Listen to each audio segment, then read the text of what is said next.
Hello everyone, আপোনালোক সকলোকে Learn and Craft with me চেনেলটোলৈ স্বাগতম জনাইছো। এই ভিডিঅ'ত আমি আলোচনা কৰিব ওলাইছো ক্লাছ 8 ৰ মেথছৰ চেপ্টাৰ নম্বৰ 2।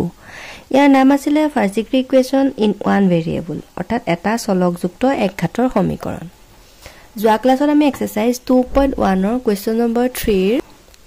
আঠলৈকে ডিসকাস কৰিছিলো। তো এই ভিডিঅ'ত আমি স্টাৰ্ট কৰিম কুৱেশ্যন নম্বৰ 9 ৰ পৰা। গতিকে বলা পলম নকৰি ভিডিঅ'টোলৈ আগবাঢ়ো। ইয়াৰ আগৰ ভিডিঅ'খিনি যদি তোমালোকে চাব বিচৰা লিংকটো ডেসক্ৰিপচন বক্সত দিয়া আছে। ক্লাছ 8 মেথছ বুলি এটা প্লেলিষ্ট বনোৱা আছে, তাতে ক্লিক কৰিলে তোমালোকে আটাইখিনি ভিডিঅ' একেলগে পাই যাবা। ঠিক আছে, যদি বিচৰা চাই ল'ব পাৰিবা। এতিয়া চোৱা, ইয়াতে তোমাৰ দিছিলে solve the following equation and verify the result, অৰ্থাৎ তলৰ সমীকৰণবোৰ সমাধান কৰিব দিছিলে। ঠিক আছে, যেটো সমাধান পাবা সেই সমাধানটো শুদ্ধ হৈছে নে নাই তাক পৰীক্ষা কৰিব দিছিলে। ঠিক আছে, এতিয়া চোৱা আমি কেনে কৰিম। কুৱেশ্যন নম্বৰ 9 ত দিছে 0.5y plus 5y divided by 6 equal to 21 plus 0.7y হল। এতিয়া চোৱা,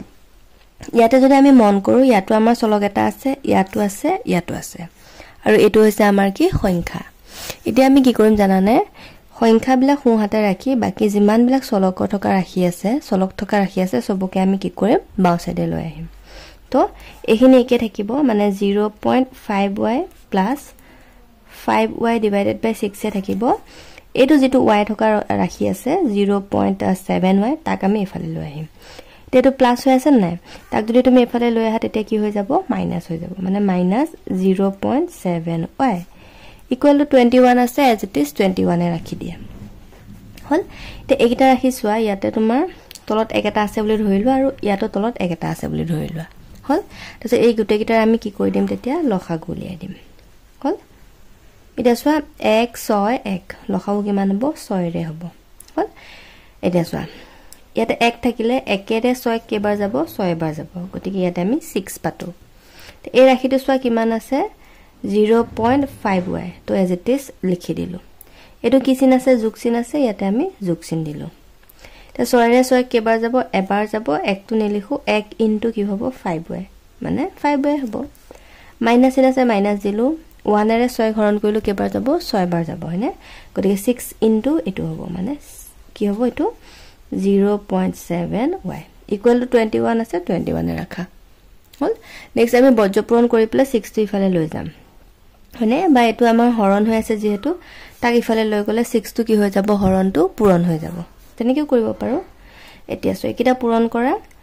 এটা কিমান আহিব চোৱা 6 5 গুণ 30 শূন্য, মানে 3 হ'ব হয়নে। দশমিকৰ পিছত এটা সংখ্যা 0 বহিব, গতিকে আমি নেপাতো 3y হ'ব। তোমালোকে পূৰণটো কৰি চাবা। আৰু 5y আছে 5y হ'ব, মাইনাস চিন আছে মাইনাস দিয়া, ইফালে তুমি চোৱা কিমান আহিব 75 আছিল ন, ইয়াতে 5 এটা আছিল, 0.75 আছিল ন, তো 0.75 into 6 কৰিলে আমি পাম 4.5y হল। 6 টো আমি এফালে লৈ যাওঁ, 21 ৰ লগত কি হৈ যাব হি পূৰণ হৈ যাব, হৰণ হৈ আছে এফালে যোৱাৰ লগতে পূৰণ হৈ যাব। এটা চোৱা 3 টকা জমা 5 টকা জমা, টোটাল জমা কিমান 8 টকা, 8y হৈ গল, মাইনাস 4.5y ইকুৱেল টু দুটা পূৰণ কৰা 6 গুণ 6 6 দুগুণ 12। তে 8 ৰ পৰা এটো মাইনাস কৰি দিয়া কিমান হ'ব 8 minus 4.35 কৰিলে কি হ'ব 3.5 হয়নে, ইকুৱেল টু y। তো বিয়োগ কৰি চাবা। আৰু এতিয়া চোৱা 3.1 টু y লগত তোমাৰ কি হৈ আছে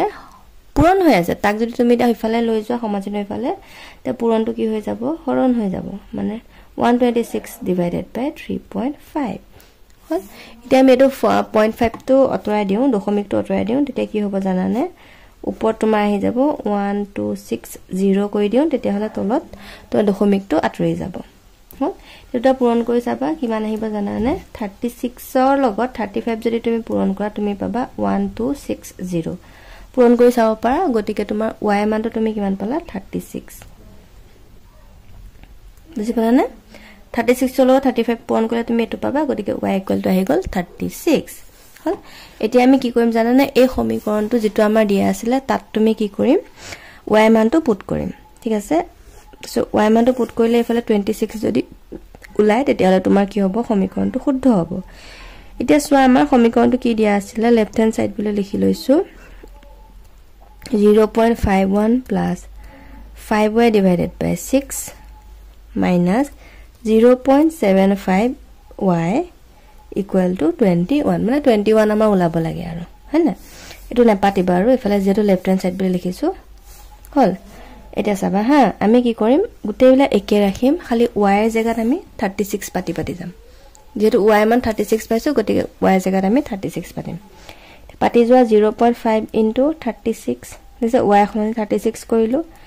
ইফালে 5 into y মানে 5 into 36 divided by 6 minus 0.75 into y মানে হৈ গল 36 বুজি পালানে বাৰু এটা পূৰণ কৰা তো পূৰণ কৰি দিয়া 18 হ'ব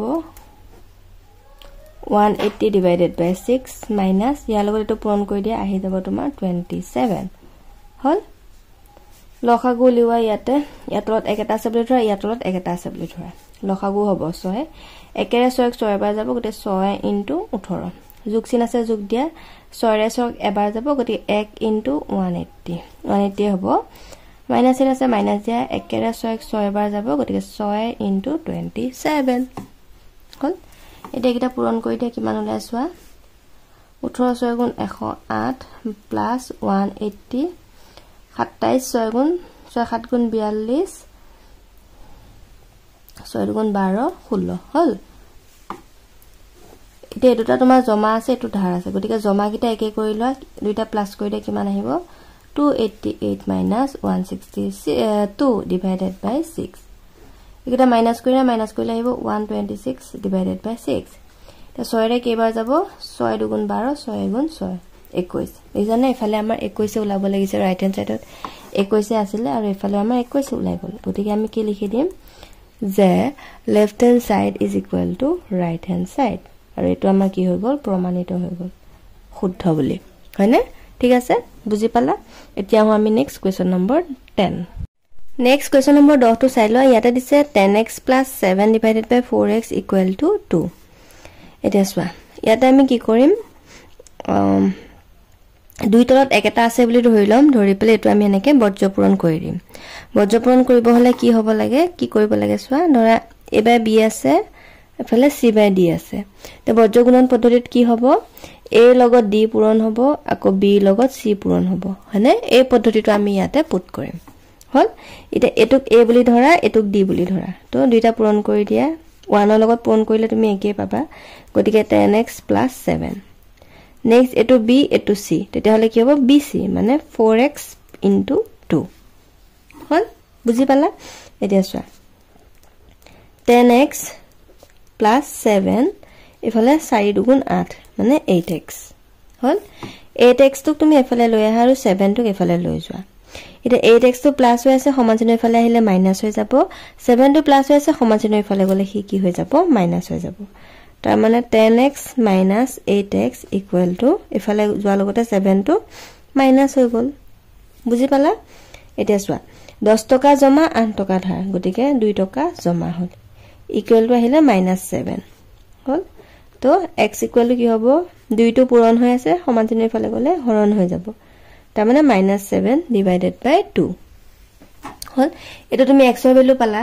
এটা এটো তোমাৰ শুদ্ধ হৈছে না প্ৰমাণ কৰিব হলে আমি কি কৰিম এই ৰাশিটোত আমি x ৰ ভ্যালুটো পুট কৰিম আৰু x ৰ ভ্যালুটো পতাৰ লগতে আমি ইফালে 2 পাও না নেপাও চাম যদি হে 2 পাই যোৱা তেনে হলে তোমাৰ কি হ'ব কোৱেশ্চনটো শুদ্ধ হ'ব হয় না এটা চোৱা 10x + 7 divided by 4x এটো আমাৰ বাও পক্ষত আছে গতিকে আমি ইয়াতে লেফট হ্যান্ড সাইড বুলি লিখিছো হল ইয়াতে x ৰ ভ্যালুটো পাতি দিয়া 10x মানে 10 into ইফালে কিমান পাইছা -7/2 হল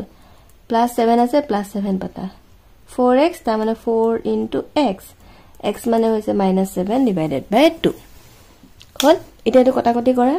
2 ৰে 4 কাটি দিয়া দুবাৰ যাব 2 ৰে 10 কাটি দিয়া 5 বাৰ যাব হল তে তুমি তলত কি পালা সোৱা এটো তো কটাই গল ইয়াতে 1 থাকিলে ইয়াৰ লগত 7 ৰ লগত 2 পূৰণ কৰি দিয়ে 7 দুগুণ কিমান হ'ব 14 মাইনাস চিন থাকা কাৰণে মাইনাস হ'ল ওপৰত কিমান পালা ইয়াতে আছে 5 ইফালে আছে 7 5 7 গুণ 35 মানে -35 ইফালে থাকি গল +7 গতিকে +7 পাতা হল এতিয়া সোৱা 35 টকা ধাৰ 7 টকা জমা গতিকে তোমাৰ হাতত থাকিব ধাৰ 28 টকা মাইনাস কৰি দিলো আৰু 35 ৰ পৰা 7 গল থাকিল 28 ইফালে মাইনাস 14 আছে তলত তো মাইনাস 14 পাতিলো মাইনাস মাইনাস কাটা গল 14 ৰে 28 দুবাৰ গল দেখিলা রাইট হ্যান্ড সাইড উলাই গল রাইট হ্যান্ড সাইডত 2 উলাব দিছিলে গতিকে আমি কি বুলি লিখিব পাৰো যে left hand side equal to right hand side আৰু এটো কি হৈ গল প্ৰুভ হৈ গল বুজি পালা এটো হৈ গল ইয়াৰ আনসাৰ নেক্সট টু সোৱা ইয়াতে তোমাৰ দিছে x minus 9 divided by x minus 4 equal to 2/3 তে এটো আমি কি কৰি দিম বৰ্গগুণন পদ্ধতিত কৰি দিম মানে ওপৰটোৱে তলৰ লগত পূৰণ কৰি দিম আৰু দুইটোৱে তলৰটোৰ লগত পূৰণ কৰি দিম তেতিয়াহলে কি আহিব সোৱা 3 into x minus 9 আকৌ এফালে 2 into x minus 4 বুজি পালা যেটো ইতে আমি কৰি আহিলো আৰু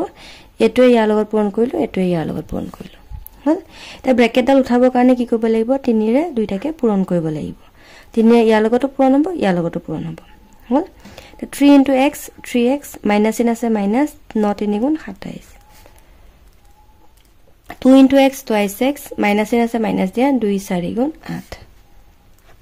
এটা 2x তো এফালে প্লাস হৈ আছে এফালে লৈ আহা কি হৈ যাব মাইনাস হৈ যাব মানে minus 2x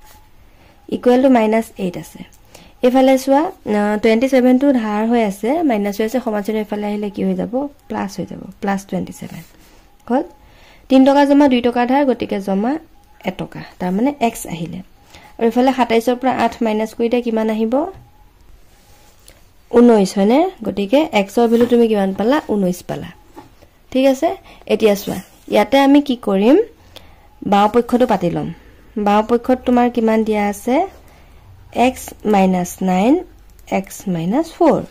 তে ইয়াতে আমি কি কৰিম x ৰ জায়গাত 19 পাতি দিম বাকি সব একে ৰাখিম x ৰ জায়গাত 19 পাতিম এটা 19 পটাৰ লগত আমাৰ ইয়াতে 2/3 উলাই নে নুলাই চাম আমি হা এটা সোৱা 19 টকা জমা 9 টকা ধাৰ গটিকে কিমান থাকিব 10 টকা জমা এফালে 19 টকা জমা 4 টকা ধাৰ গটিকে তোমাৰ হাতত থাকিব কিমান 19 ৰ পৰা 9 গল থাকিল 15 হল তে কি হ'ব সোৱা এটো 5 ৰে দুইটাকে গৈ আছে মানে 5 3 গুণ 15 5 2 গুণ 2 তাৰ মানে 2/3 দেখিলা আৰু এটো আমাৰ কি হয় ৰাইট হ্যান্ড সাইড হয়নে ৰাইট হ্যান্ড সাইডত 2/3 আছিল গটিকে আমাৰ কি হৈছে আনসাৰটো শুদ্ধ হৈছে তো আমি লিখি দিব পাৰো যে left hand side equal to right hand side যেটো প্ৰুভ হৈ গল বুজি পালা নেক্সট টু সোৱা ইয়াতে তোমালোকৰ দিছে 2y - 3 divided by 2y equal to -1/8 এতিয়া সেটো আমি বৰ্গগুণন পদ্ধতিৰে কৰি দিও প্ৰথমে 2y ৰে 1 ৰ লগত পূৰণ কৰি দিয়া কিমান হ'ব -2y হ'ব হয়নে যিকোনো সংখ্যাৰ লগত যদি তুমি 1 পূৰণ কৰা সেই সংখ্যাটোৱে পাবা আৰু মাইনাস চিন থকা কাৰণে ইয়ালে আমি মাইনাস ডাল লৈ আহিলো নেক্সট 8 ৰে পূৰণ কৰি দিয়া 2y - 3 হল ইফালে এটা কিমান থাকি গল -2y equal to 8 2 গুণ 16y মাইনাস চিন আছে মাইনাস দিয়া 8 3 গুণ 24 হল ইয়াতে তোমাৰ 16 টো কি হৈ আছে মাইনাস হৈ আছে প্লাস হৈ আছে সমাজনে ইফালে লৈ আহিলে কি হৈ যাব মাইনাস হৈ যাব -16y equal to -24 to -24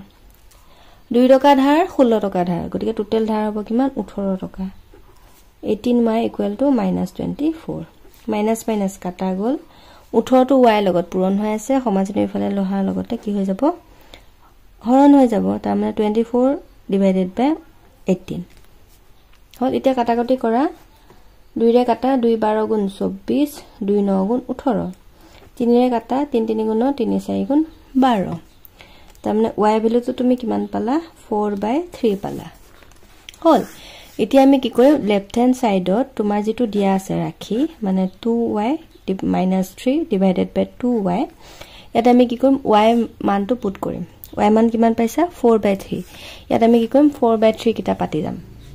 পাতি গলে আমি -1/8 পাও নে নাপাও আমি চাব লাগিব হল 4/3 - 3 2 into 4/3 কিমান পালা সোৱা 4 2 গুণ 8 divided by 3 -3 3 4 2 গুণ 8 হল এতিয়া চাবা কেনেকৈ কৰিম চাবা হা এটাটো হৰণ হৈ আছে ন হৰণটোক আমি কি কৰি দিম এনেকৈ পাতি দিম 8/3 হল এটো হৰণ হৈ আছে তাক আমি এনেকৈ পাতিব পাৰো তাৰ মিনিংটো কি হ'ব ইয়াৰ তলত হৰণ মানে তলত এটো আছে গতিকে এটো কাটি দিলো হল এতিয়া এটো প্ৰথমতে কৰি লও ইয়াতে এক এটা আছে বুলি ধৰি লোৱা এবাৰ গল 8 হল 3 গুণ 9 হল তো হৰণটো এটা পূৰণ কৰি দিম তেতিয়া কি হ'ব 3 টো যাব ওপৰত 8 টো আহিব তলত 3 3 কাটাই গল তাৰ মানে তোমাৰ কিমান আহি গল চোৱা 8 টকা জমা 9 টকা ধাৰ গতিকে 1 টকা ধাৰ তলত থাকি গল কিমান চোৱা 8 বুজিছানে -1/8 তো যেটো হৈ গল আমাৰ ৰাইট হ্যান্ড সাইড মানে ৰাইট হ্যান্ড সাইডটো -1/8 আছিল গতিকে আমি লিখি দিম যে left hand side is equal to right hand side যেটো আমাৰ প্ৰমাণিত হৈ গল বুজি পালানে এটো হৈ গল ইয়াৰ আমাৰ আনসাৰ আজি লৈছো ভিডিওটো চোৱাৰ বহুত বহুত ধন্যবাদ নেক্সট ক্লাছত আমি ইয়াৰ পাছৰ কোৱেশ্চন কিটাৰ পৰা ডিসকাস কৰিম and thank you for watching and study well